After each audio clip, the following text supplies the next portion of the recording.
क्या बताएंगे आप कल जो घटना मुंबई में हुई बाबा सिद्दीकी के साथ? देखिए, बाबा सिद्दीकी कोई एक मामूली शख्स नहीं है। बॉम्बे के बहुत मशहूर शख्स है, सोशलाइट है, बहुत अच्छे कनेक्शंस है और सबसे बड़ी बात एक्स मिनिस्टर रह चुके हैं, उनका लड़का एमएलए है।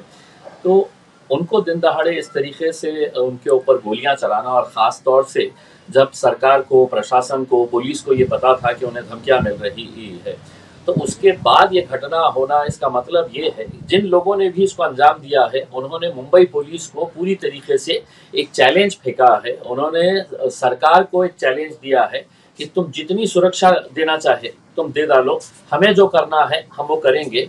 और अनफॉर्चुनेटली उन्होंने वो करके दिखाया है कि अब ये है कि 3 लोग में से 2 को गिरफ्तार कर लिए है, एक पकड़ा जाना अभी बाकी है। पुलिस सतर्क है, पुलिस यहाँ पर अपनी टीम्स भेज चुकी है। बात ये नहीं है कि इन 3 लोगों ने गोलियां चलाई है, इसके पीछे की साजिश क्या है, कौन लोग इसका षड्यंत्र रचे है, मास्टरमाइंड कौन है, किस वजह से मारा गया है, इसकी जानकारी जो है वो महाराष्ट्र सरकार की तरफ से जनता को मिलनी चाहिए, देनी चाहिए। मुख्यमंत्री साहब आकर बैठेंगे, उप मुख्यमंत्री दोनों आकर कहेंगे कि हम अस्पताल चले गए हैं करके, मरने वाला मरकर चला गया है करके। अगर लोगों के अंदर, महाराष्ट्र के अंदर आपको लोगों को विश्वास दिलाना है तो आपको इस केस को एक एग्जाम्पल सेट करना पड़ेगा कि हम पूरी तह तक जाएंगे और इसकी जितनी भी जो लोग इसके अंदर दोषी है, जिम्मेदार है, किस वजह से ये किया गया है, उनका पूरी तरीके से खात्मा होना बहुत ज़रूरी है। वरना वो दिन दूर नहीं कि जब बम्बई की पहचान अंडरवर्ल्ड गैंग्स की वजह से हुआ करती थी, वो दोबारा अपना सर उठाएगी और फिर वो महाराष्ट्र के लिए बहुत महंगा साबित होगा। गवर्नमेंट लापरवाही है या गवर्नमेंट फेलियर है, ऐसा माना जाता है? देखिए, सारे टीवी के ऊपर यही बताया जा रहा था कि 15 दिन पहले उन्हें धमकी मिली थी और धमकी मिलने के बाद उन्हें वाई सिक्योरिटी दी गई थी। अब वाई क्लास सिक्योरिटी देने के बाद कोई इसकी चर्चा ही नहीं कर रहा है कि वाई क्लास सिक्योरिटी के अंदर उनको कितने पुलिस वाले दिए गए थे। जब ये हत्या हुई है तो कितने पुलिस वाले उनके साथ मौजूद थे।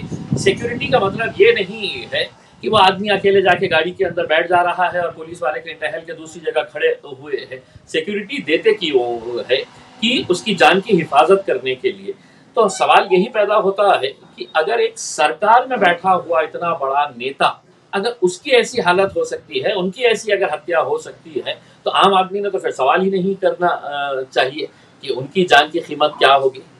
महाराष्ट्र में इंटेलिजेंस का फेलियर आपको नजर आ रहा है इस घटना को लेकर? देखिए, एक जमाना था कि मुंबई पुलिस की छवि जो है वो इंटरनेशनल लेवल के ऊपर सबसे सक्षम मानी जाती थी, सबसे मजबूत मानी जाती थी, सबसे बढ़िया अगर पुलिस फोर्स पूरी दुनिया में मानी जाती थी तो मुंबई पुलिस मानी जाती थी। लेकिन आज दुर्भाग्यवश कहीं ना कहीं हम ये देख रहे हैं कि पुलिस के अच्छे जो अधिकारी है उन्हें कहीं साइडलाइन कर दिया जा रहा है। मेरे करीब का है तो उसको कहीं अच्छी पोस्टिंग दे दी जा रही है।